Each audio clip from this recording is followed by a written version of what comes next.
1948 میں بانی پاکستان محمد علی جناح کو بھوپال کی شہزادی کا خط ملا، جس میں شہزادی نے لکھا تھا کہ وہ سب کچھ چھوڑ کر پاکستان آنا چاہتی ہیں۔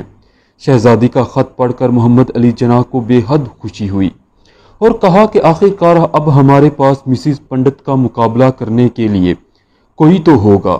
یہ تھی بھوپال کی شہزادی آبدہ سلطان، جنہوں نے پاکستان پر سب کچھ قربان کر دیا تھا۔ مگر یہاں ایک بات انتہائی قابل افسوس ہے کہ شہزادی آبدہ سلطان پاکستان آنے کے لیے جب پاکستانی سفارت خانے پہنچی تو انہیں بانی پاکستان محمد علی جناح کی وفات کی خبر ملی۔ شہزادی کو بانی پاکستان کی وفات کا شدید صدمہ ہوا اور وہ کافی عرصہ اس صدمے سے باہر نہ نکل سکی۔ آخرکار انہوں نے تمام تر وراثت، جائیداد اور عیش و عشرت کو چھوڑ کر محض 2 سوٹ کیس لیے اور پاکستان پہنچ گئیں۔ ہندوستان کی 2 ریاستوں کی مالک نے پاکستان کی خاطر سب کچھ چھوڑ دیا تھا۔ شہزادی آبدہ سلطان کی کتاب آبدہ سلطان میں ان کی تاریخ پیدائش 28 اگست 1913 درج ہے۔ وہ بھوپال ریاست کے قصر سلطانی میں پیدا ہوئیں۔ اس وقت ریاست بھوپال پر ان کی دادی نواب سلطان جہاں بیگم کی حکمرانی تھی، جس کے بعد شہزادی آبدہ کے والد نواب حمید اللہ خان ریاست بھوپال کے حکمران نامزد ہوئے، جو علی گڑھ سے فارغ تحصیل تھے۔ کھیلوں کے اندر خاصی دلچسپی رکھتے تھے، جبکہ نڈر شخصیت کے مالک بھی تھے۔ آبدہ سلطان کی دادی نے ان کے لیے ایک محل بھی تعمیر کروایا، جس کا نام نور الصبا رکھا گیا۔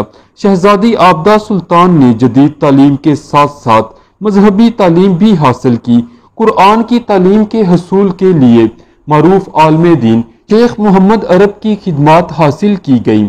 شہزادی آبدہ کے بیٹے شہریار بتاتے ہیں کہ میری والدہ کی دادی انہیں قرآن کی تلاوت کے لیے روزانہ 4 بجے جگا دیا کرتی تھیں، جس کا نتیجہ یہ نکلا کہ 6 برس کی عمر میں انہوں نے قرآن پاک حفظ کر لیا۔ شہزادی آبدہ گھڑ سواری اور نشانہ بازی کے ساتھ ساتھ مختلف کھیلوں میں خاص ماہر تھیں۔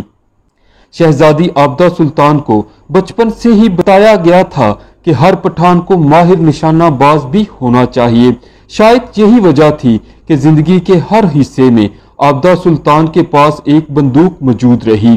17 سال کی عمر میں ان کی شادی نواب سرور علی سے کر دی گئی، جس سے ان کے اکلوتے بیٹے شہریار محمد پیدا ہوئے، لیکن یہ شادی زیادہ عرصہ جاری نہ رہ سکی اور شہزادی اپنے بیٹے کو لے کر بھوپال آ گئیں۔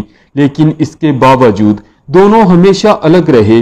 دونوں کے درمیان طلاق نہیں ہوئی تھی۔ لندن میں قیام کے دوران شہزادی کا زیادہ تر وقت ہاکی کھیلتے اور گھڑ سواری کرتے ہوئے گزرا۔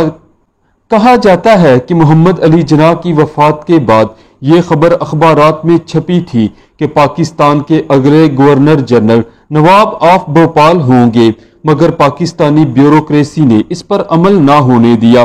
شہزادی کہتی تھی کہ ہندوستان چھوڑ کر پاکستان آنے کی ایک وجہ یہ بھی تھی کہ ہندوستان میں مسلمانوں کے خلاف تعصب بڑھتا چلا جا رہا تھا۔ مسلمان ہندوستان کے اندر محفوظ نہیں تھے۔ جنونی ہندو اکثر مسلمانوں پر حملے کرتے رہتے تھے۔ شہزادی آبدہ سلطان کو کراچی ملیر کا علاقہ بہت پسند تھا۔ انہوں نے اسی علاقے میں اپنا گھر تعمیر کروایا۔ اس گھر کی تعمیر میں حکومت پاکستان نے ان کی کسی طرح کی بھی مالی مدد نہیں کی۔ وہ 50 سال اسی گھر میں رہیں اور یہی آسودہ خاک ہیں۔